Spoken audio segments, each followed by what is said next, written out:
Hello, hello. Welcome to another episode of How I Teach with the Language Arts Lady. I'm Donna Reese, your hostess and your teacher. Today I'm excited again, of course, to be teaching about the 5-paragraph essay. And it will be a two-part broadcast because I'm going to delve into the body mostly this week, and then next week more into the opening paragraph, the closing paragraph, quotations and other skills and expectations that are needed to complete this project. So without further ado, let's get our housekeeping out of the way.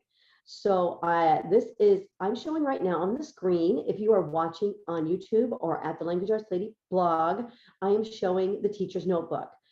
This is episode number 43, and there are 43 teacher's notebooks for you, unless they're two-parters like this one, and then you'll have the same teacher's notebook for both weeks, but we'll be using different pieces of it. But it is available to you at languageartsladyblog.com/teacher's notebook, or just there's just in the link, the tab that says how I teach. And these are available each week with each episode, and they are free lessons. So I teach you from these, and then you have these to use with your students. So there are teachers' notebooks, free lessons for second grade through 12th grade there, all 43 of the broadcast. So if you are listening to this episode on your podcast provider, then you will definitely want to have this teacher's notebook in front of you. I'm going to be pointing out the various aspects in a sample and how the outlining lines are used and so on and so forth. So it's going to be very visual. So if you're going to listen to it, I recommend that you go ahead and print your teacher's notebook or bring that up on your screen and follow along. And if you are watching it on the video, either through YouTube or at Language Arts Lady blog, then you will have the teacher's notebook in the PowerPoint presentation, but you will still want to print it so that you have it for your students and to use with your kids. So anyway, without further ado, a little congested today. Just have a lot of things going around lately. So I'm going to talk to you with this voice. All right, so let's go right into the 5-paragraph essay for junior high and high school. This comes from a book that's coming out soon, Write for a Month Fairy Tales, Level 4. It may be up at Language Arts Lady store or in its entirety, the full 1-month book by the time you listen to this. And the specific different lessons, the projects will be at Teachers Pay Teachers. So Language Arts Lady, you can get meaningful composition, the whole semester long books. You can get the Write for a Month, the 1-month books, like this Fairy Tales 4. And then at Teachers Pay Teachers, you can get the individual lessons. So they're available as just per project there at Teachers Pay Teachers. All right. So this is level 4. And in level 4, in the Write for a Month series and the individual projects at Teachers Pay Teachers, level 4 means 8th, 9th, and 10th grade. So just like every project that I bring to you and every episode, I will tell you some tricks for lowering this project so you can use it with students as young as, say, 6th grade, or, I guess very advanced 5th graders, but as young as 6th grade students. And then you can also take it up to 12th grade students. And I will tell you how I do that as we go through the lesson, and just some little tweaks that you can make so that you can have this for multi-level if you choose to use it in your 6th or 7th grade class, or if you choose to use it all the way up to your 11th and 12th graders. So we're going to start here with the overview box. So the overview box is the opening page to every project in meaningful composition, Write for a Month, and individual projects at Teachers Pay Teachers. And it is what I like to call the expectation explanation. So it tells your students or in the case of teachers, it helps us to come back and see what that project entails. So you can see up here, it's projects 1 and 2. That means it lasts 2 weeks. And of course, with the final and everything, once it goes out to the editors and it comes back, in my case, because I teach 60 students each week, it'll go out to editors and I will edit on their checklist challenge copy. Then it'll go back to students. Students will do their finals. So it's actually longer than 2 weeks by the time, papers are graded and edited and sent back, and then students make final copies. But this tells my students exactly what the project entails for the entire 2 or 3 weeks. So we can see at the top here, this says 3 ways fairy tales help kids. That is what this project is about and what the essay they will be writing will be. And then this tells a little bit more about it, the expectations. 3 POB. So POB is paragraph of body. POB is paragraphs of body, plus opening paragraph and closing paragraph. So they can see at a glance, they're writing about 3 ways fairy tales help kids. They're going to have 3 paragraphs for the body, and they're going to have an opening paragraph and a closing paragraph. Now, this tells all the elements that this project will contain. So everything that they're expected to do. But I tell them right off the bat that this is not your assignment page. This is your overview. So you can see here at the bottom how it says this overview box, which is provided at the beginning of each project, is here to give students and teachers an at-a-glance look at the entire composition assignment. Each step of each lesson is assigned and detailed throughout the weeks. So they know right off the bat that this is not their assignment sheet. This is an overview. So usually my kids, I'll say, okay, get out your highlighters. Let's see what you're going to be doing for the next 2 or 3 weeks. And I start right here. And I say, okay, everybody go to Roman numeral 1 and highlight 3 ways fairy tales help kids.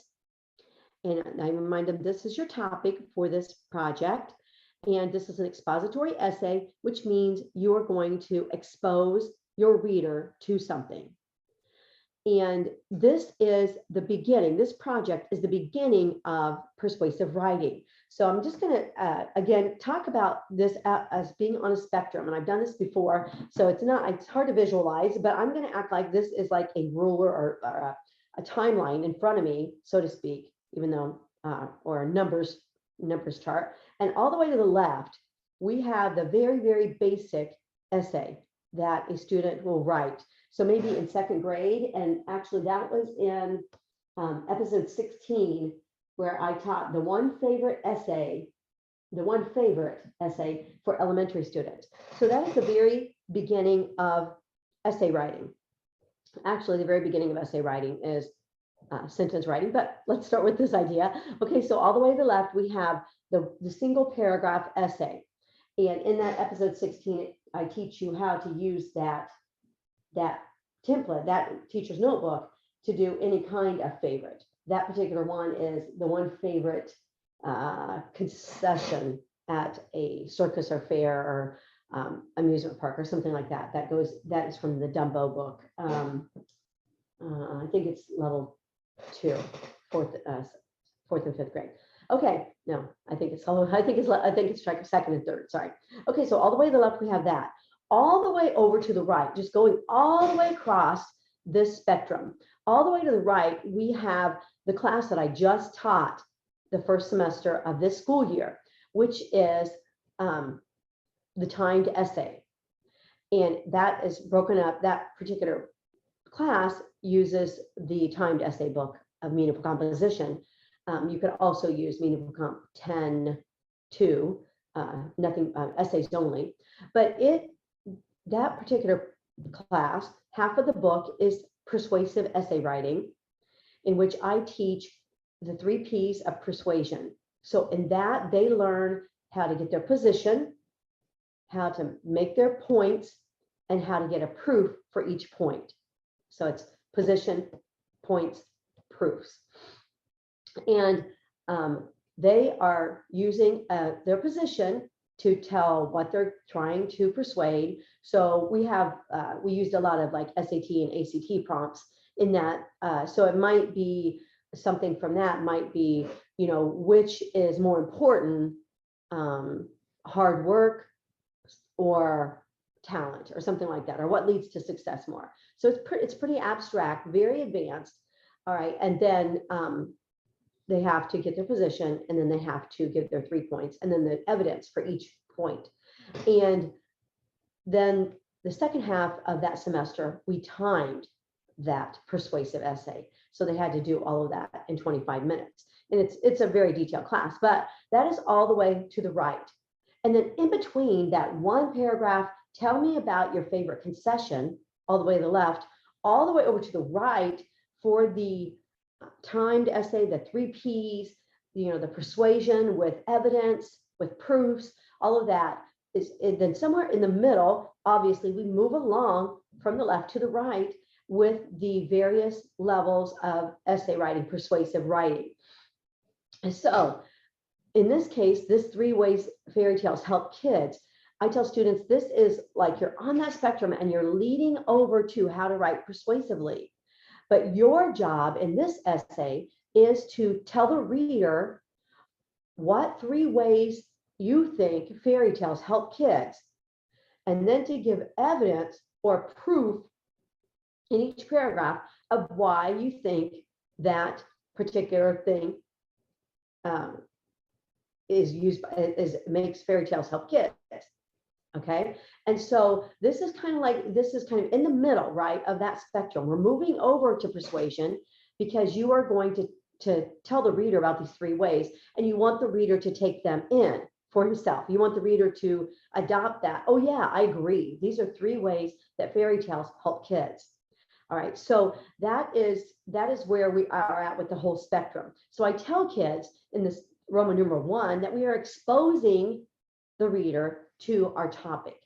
And we are doing that by making them adopt our beliefs as well in the case of 3 ways fairy tales help kids.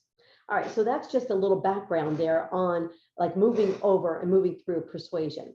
All right, let me tell you a little bit about this 1-3-1 right here, and the 1-3-1 approach. I generally do not call my 5-paragraph essays 5-paragraph essays. Now I do to you, and I may do it in a blog post or whatever, but then with my students, I tell them that you won't always write a 5-paragraph essay. So let's call this the 1-3-1. And that means the 3 in the middle stands for the 3 paragraphs of the body. So each essay in the case of these persuasive essays that we're writing will have 3 paragraphs in the body. So 1 point per paragraph. Okay. And so you might have 3 ways fairy tales help kids. Point 1, imagination. Point 2, character. Point 3, creativity, or POVA, POVB, POVC. All right. Then you will have something to begin your paper. So that's the 1 here, and something to close it. And that's the 1 there. Now, in the first half of that timed essay book that I just told you about, the class that I just taught, they write full opening paragraphs. So that's his first 1. And I'm going to have some materials coming out at Teachers Pay Teachers on the various types of opening paragraphs. And I'll talk more about those next week when we delve into the samples opening. So they can write an opening paragraph and they can write a closing paragraph.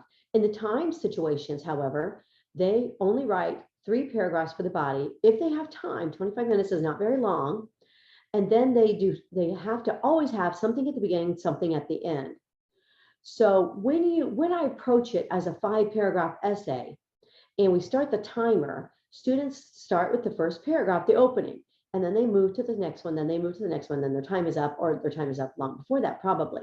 But with the 1-3-1 approach, they know that their goal is the 3 paragraphs of the body, and then something at the beginning and something at the end. And it won't always be an opening paragraph, and it won't always be a closing paragraph, because that is based on, the assignment, obviously. I might have kids say in, 6th or 7th grade, just write 3 paragraphs for the body. And then their 1 will be a thesis statement, and their other 1 at the end will be a thesis statement reloaded. So my kids know what I mean when I say 1-3-1, that they're going to have 3 paragraphs per body, 1, either a thesis statement or an opening paragraph, and 1 at the end, either a thesis statement reloaded, that would be their closing sentence, or a closing paragraph. All right, so they are going to expose the reader here, all right, and these are some ideas.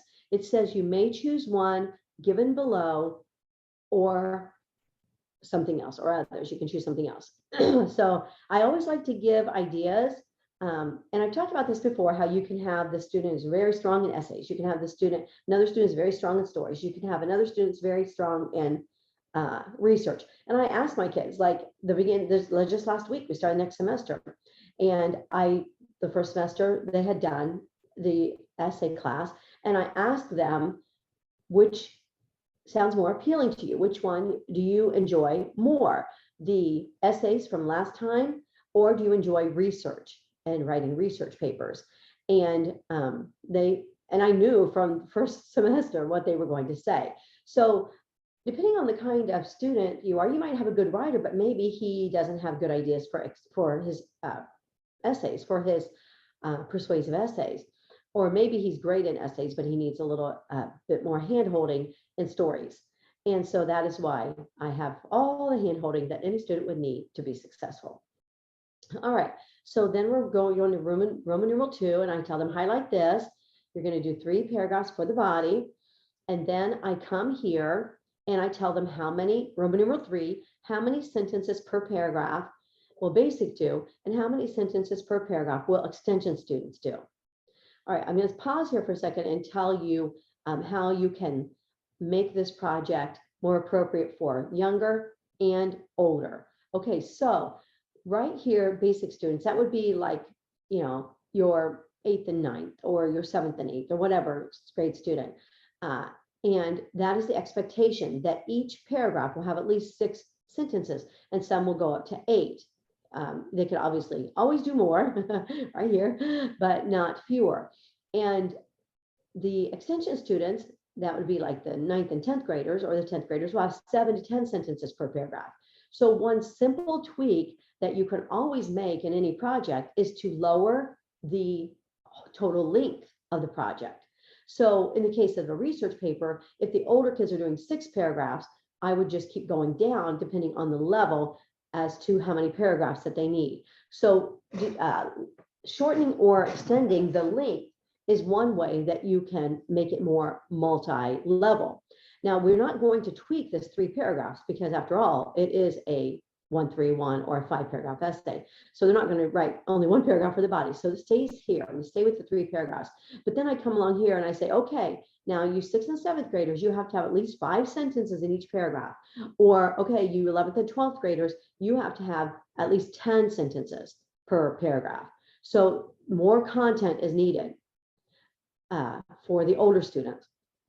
Younger students who have maybe 4 sentences or 5 sentences per paragraph, they will not be developing each point as extensively as these students who write more sentences, but they're also not maybe cognitively or skill-based ready to really develop it as much if they're younger. So that's a tweak that will really help. I'm going to move over here to the quotes, because this is another way that I would definitely tweak this for younger and older kids. So I'm moving over to Roman numeral 7, and that is quotations within your essay.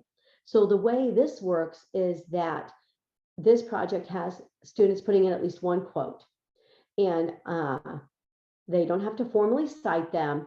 They just have to include the author of the quote or tell where they got it or whatever. All right, so let's continue with the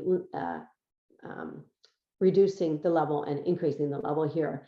That for younger students, they'll have 1 quote, and they can have, the very simplified opening speech tag or very simplified closing speech tag in their quote. And that is taught in this lesson, because all the skills that are needed for each project are taught. We give our kids the tools they need to be successful in whatever we give them to do.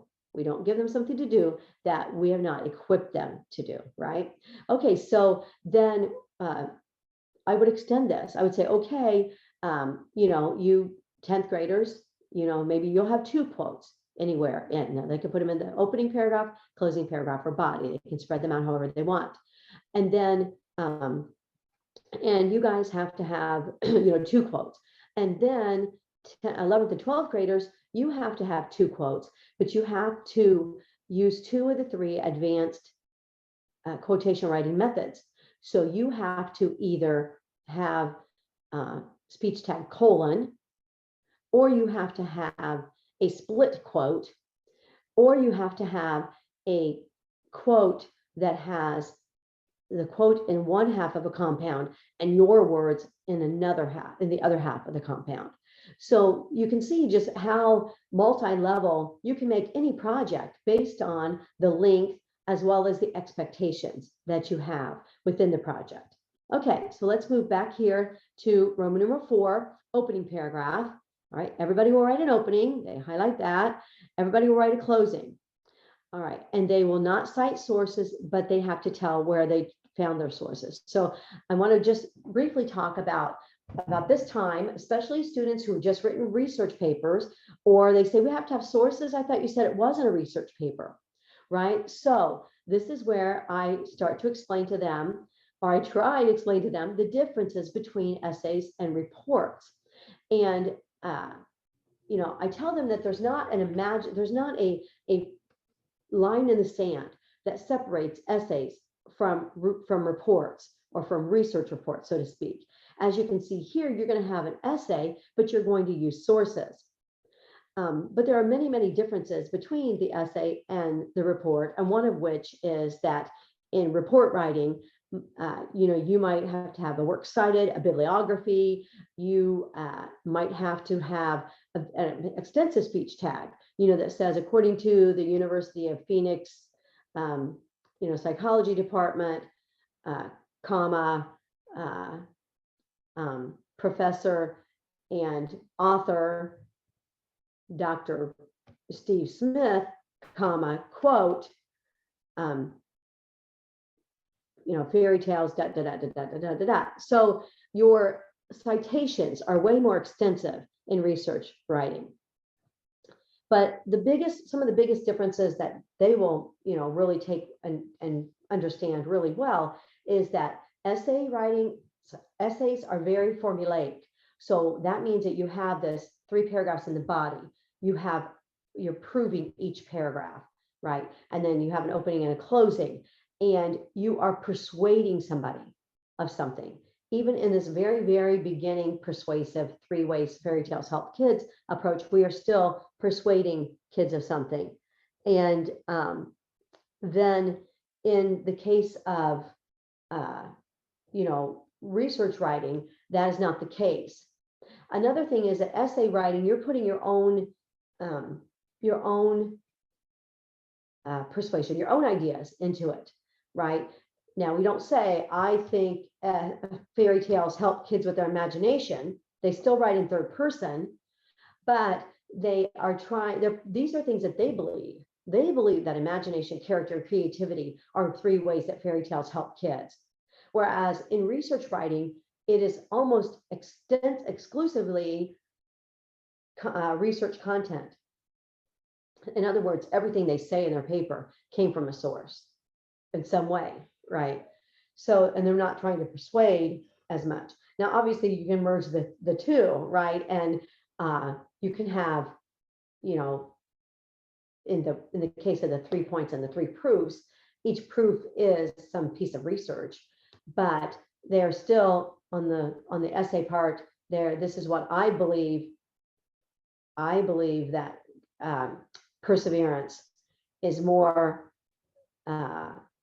effective, or has more emphasis in success than talent does. So see, they're in any kind of essay, they're still using their own belief system, so to speak. And in research writing, we are just grabbing all the research. All right. Okay, so here are the additional skills. They are not all in this teacher's notebook, because those are a lot of skills, and this is a 2-week project, but I am going to definitely hit on most of those, just like I did the 131 already. Definitely quotes next week in the episode 44. In 2 weeks, we will emphasize the quotes and how to teach those. Okay, so I started out with essays, and I'm thinking of episode number 1 actually is 3 favorites. So I believe that was three, I think that came from Peter Pan. So I think that was three favorite Peter Pan characters. Okay, which obviously you can do any three favorites. And that is one of my very favorite essays. And I talk about that in episode number 1. That's one of my very favorite essays to start out with, because anybody can have three favorites, right? So in the whole scheme of giving students all the tools and equipping them to do any project, I don't want to come at students with so many new skills all at the same time, so many new expectations all at the same time. So the beauty of the three favorites, any kind of three favorites, you can use that teacher's notebook for any kind of three favorites. They're writing about something that they're very, very familiar with.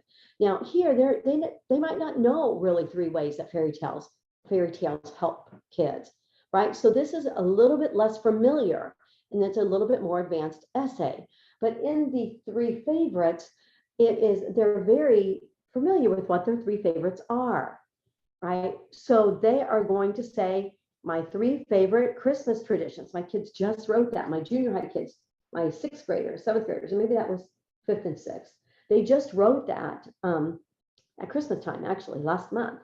They just wrote their three favorite Christmas traditions. And so the beauty of that is that they already know a lot about the topic. And so it's so easy for them to come up with content. So the way I like to approach essay writing is, like I mentioned, the one paragraph, one favorite concession. And then we're going to move into the 3 paragraphs, but they are going to be one topic per paragraph. So in that case, it might be, Peter Pan, Wendy, and Tinkerbell, 3 favorite Peter Pan characters.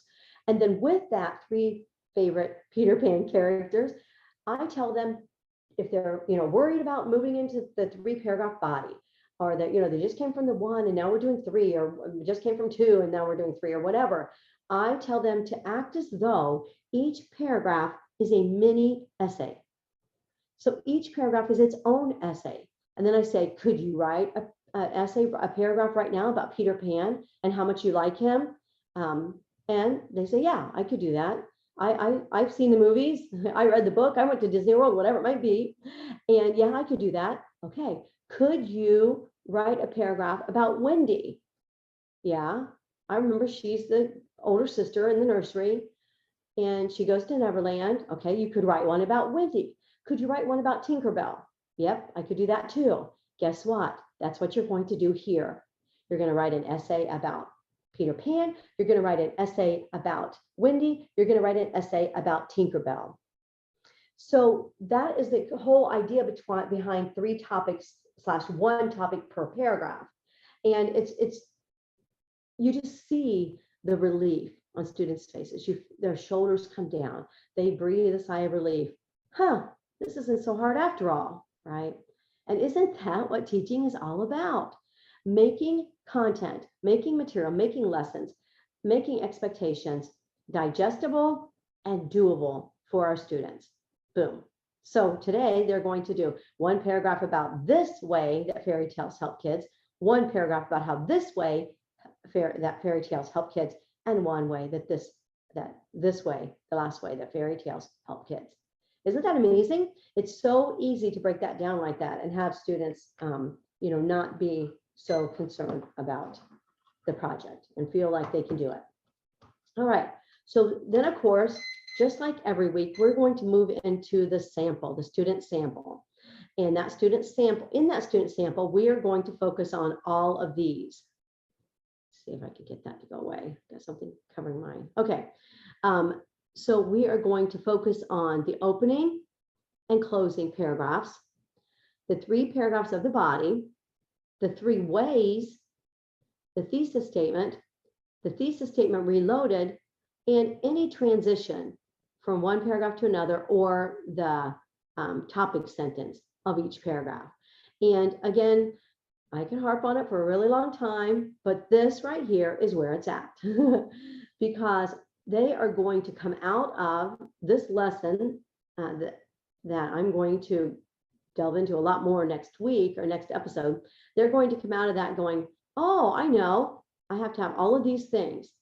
There's my opening paragraph. There's what it's about. There's my thesis statement. There's my paragraph of body A. That's what it's about. There's my topic sentence or my transition after the opening. There's my paragraph of body B. There's what it's about. There's my topic sentence for that paragraph. Here's where I'm developing that idea that how fairy tales show the power of ordinary people to kids. And here is my POBC, my third paragraph, and how this is the reason, the way that fairy tales help kids. And there's my topic sentence for that. Oh, there's my quote. I only have to have one quote. I'm basic, so I can just use the basic opening speech tag. And here's my closing paragraph. It's a definition paragraph. I'm going to talk about that next week. And here's my thesis statement reloaded. They are going to learn all the pieces that they need in this paper from this sample. And they're going to go away excited. Oh, I love that. Oh, I like that. Oh, I agree with that. And they're going to come away equipped. All right, so I'm going to walk through a little bit more, and then next week we're going to delve into the sample extensively, including quotations. So here we go. They're going to brainstorm, and then they're going to choose their 3 ways. So anything that they can think of. Of course, they can go back to that overview box and grab one of those as well. All right, then they're going to do their research, right, and design their thesis statement. And this teaches about the thesis statement, how it can't be a topic sentence about one paragraph. It has to tell what the entire essay is about. And this is a working thesis statement because they will pull that out when it's time to do their opening paragraph and decide if that still works for the type of opening paragraph that they write. And then there's the sample, and there's where they put their working thesis statement. We have some quote lessons we'll talk about next time, and then they outline. And in the outline, they have the first way that fairy tales help, and then they have their links and transitions. I'll talk more about those next time. Then they have their support sentences, paragraph of body A, paragraph of body B, paragraph of body C. They're going to write, they're going to do an opening, they're going to do a closing, and they're going to do a checklist challenge. All right, so next week we have a lot to delve in about this, but I hope that this has really helped you see how to approach essay writing with your students, whether they are second grade students or they are 12th grade students. We're going to approach it in many of the same ways, right? A lot of expectation explanations, all the pieces that they need for that project, breaking down so that it doesn't feel so overwhelming, and using a sample, which we will do a lot more next time. When we write with this approach, students feel equipped. They feel ready to do whatever it is that we're asking them to do. And that's really what teaching is all about, right? Giving the skills so that they can use them, so that they can apply them. And that is why I love teaching from samples. I love the overview boxes that I have. And for the overview for your students, if you're just writing this from scratch and you're not using this lesson that's in the teacher's notebook, you can just put it on the board. What are your expectations, right? You don't have to have, this is very detailed. My kids are used to this detail of the overview box. And even new kids don't get overwhelmed because I have them grab their highlighters and make margin notes and highlight things and circle things and things like that, so that they can come back anytime and look at the overview box and see what all of the expectations are. And they can see real quickly, how many paragraphs do I need and so forth. Thank you for joining me for this episode of How I Teach, episode number 43. In episode number 44, we're going to finish this project and learn a lot more about all of the elements that they are going to include. And students like to be told, of course, what's expected. But when we can teach them, these are the things that you need. Here's your list. Make sure you have these things. Make sure you have a thesis statement. Make sure you have 3 paragraphs of the body. Make sure you have transitions or topic sentences. Make sure you have your thesis statement reloaded, your opening paragraph, your closing paragraphs, and make sure, and your whatever, however many quotes you have. And it's for many students and adults alike, those are like check boxes, right? We just check them off as we get things done. We check them off as they get them in their papers. All right, you can get more freebies in all of the episodes, teachers' notebooks. So / how I teach, all of the 43 of the PDFs of the teachers' notebooks. So you'll have all of those lessons that I just referred to throughout this broadcast. And to watch the episodes, you can come here to Language Arts Lady blog, How I Teach. Here are 3 products that you can go sign up for Language Arts Lady blog, and you'll get 18 free products. But here are the 3 books that are kind of at this level: level 3, Peter Pan; level 4, Mowgli; level 5, Peter Pan. And these are lessons with videos of me teaching those. So those are some of the 18 freebies that you have. And here are some of the Language Arts Lady individual products at Teachers Pay Teachers that have different kinds of essays. And you can see the level. One favorite concession is Dumbo 2. So that would be 4th and 5th grade. And so those are the individual projects that are available at TPT. And then these are the books that contain essays for the Meaningful Comp full semester one. So thanks again for joining me for Language Arts Lady, and be sure to sign up for the blog. And I am joining the Grams, so you can find me at Language Arts Lady on Instagram as well. Thanks again.